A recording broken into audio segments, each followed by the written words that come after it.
So the real test is if this tractor can pull the 48 row as well as the Challenger can. Challenger 1042 versus John Deere 8RX410.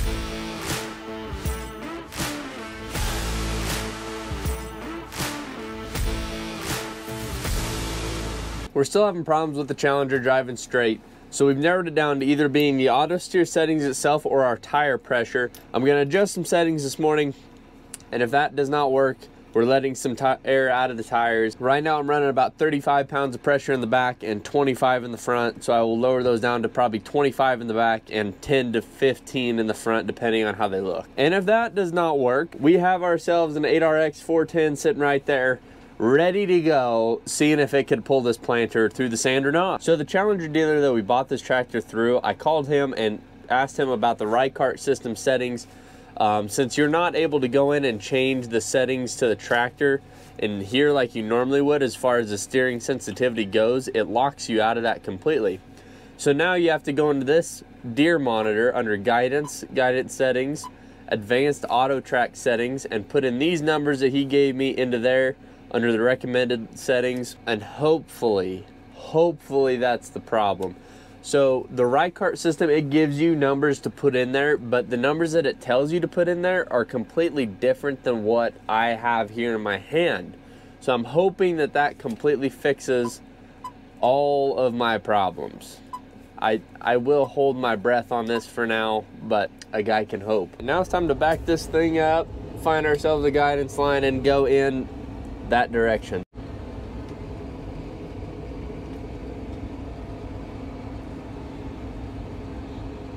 All right, center up, go button, please work. We are hanging on really straight right now. Let's go ahead and lower this planter in the ground and make sure that she still tracks straight. That was working phenomenally for how it was working the other day. So now I'm gonna flip around and go back the other way down the sand hill, and if it does do the same thing that it was just doing to me about 2 seconds ago, I think that fixed the problem. I would have never guessed that just some settings in the monitor would have made that big of a difference. It definitely solved a lot of my issues. Go ahead and drop her in the ground.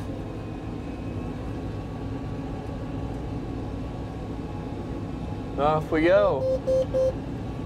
Made it to the end of the field. I think we're gonna start getting this unhooked, getting it set on the ground, and get ready to put that 8RX410 on this planter and see if it'll rip it through the sand. So just like the rest of the day's been going, I forgot my camera at the shop whenever we were grabbing more stuff to be able to get this tractor going. So now this is on my phone, so I apologize if the mic is not as good. I don't have the mic that I usually use, but we're rolling. In the 8RX410, this unit, it is smooth like a cloud. It runs awesome. I'm a big fan of it. The price tag, it's a little scary, not gonna lie, but it definitely does everything that it's supposed to do for what it costs. So now, just like before, we are not putting seed in the ground. All that I'm trying to do is make sure that this tractor has the ability to pull this big planter even in the sand. Right now it's not so sandy, so I'm gonna go ahead and lift the planter up out of the ground. There's no sense in testing it here when it doesn't really need to be tested. But so this is a 410 horsepower tractor. It's on 24-inch belts, 120-inch spacing. That way you can row crop with it if you wanted. I think what I like the most about this tractor is that you can see exactly the inside of your tire out there. Like, there is tons of room to work on it, plus to watch what you're doing. So say you're row crop cultivating and you have to drive. It is so easy to look down and make sure that you are in between the row. It's almost easier doing that than trying to figure out what guidance line you're running, just because of the convenience of looking down at this massively huge cab, and you have nothing but awesome visibility all the way around the tractor. I am thoroughly impressed with this rig. I wish that I could drive it all season, but quite frankly, this is just a demo. Why don't we just go try and sink it in some really soft blow sand? The 1042 Challenger, it made it through that blow sand no problem, so now I think it's only fitting that we should stick this tractor in the exact same predicament, in the exact same spot where I normally get stuck with our tractor. So let's go do it. All right, so you might not be able to see it, but straight in front of us is a major blow hump. So now it's time to see if this tractor will pull this planter up the hill through the blow hump. 5.4 mile an hour, and throttle her all the way up. So the one thing that I see as a benefit in the Challenger versus this gotta toss a quick line real quick, is the Challenger operates at low horsepower. So right now at 5.4 mile an hour, I'm going 1600 RPM. In the Challenger, I would only be going probably 12 to 1300 RPM, no harder than what this is pulling. I am impressed though with the ride quality compared to the Challenger. This thing rides like an absolute cloud. I don't know why it's so smooth for not having the suspension in the front. I'll definitely have to check into why. I don't know. I don't know where the suspension is on this. I don't know enough about these to really be an expert, so this is coming from a novice. There might be suspension on the cab. Watching it move, I could definitely feel the whole cab kind of just floating, which is great. It rides smooth. Well, she's now getting God up the hill. I don't know if you can see the tire tracks, but we're definitely slipping a little bit. Let's see if I can find it on the monitor. I don't know where to go. Oh, right there, 1% slip. So not too bad. The Challenger was definitely slipping, probably like 10%. So all in all, that is very impressive. The sand is loose, you can see. So it is having to work a little bit. It's clearly pulling it no problem. I am really impressed with it. Well, now it's time to get the old drone out and get some drone footage of this unit working through the field.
The Challenger's all folded up and back at the farm with the planter. Now it's time to deadhead the old Challenger back home and get this hooked onto the planter again. So it's time for the 8RX to head home back to Kansas.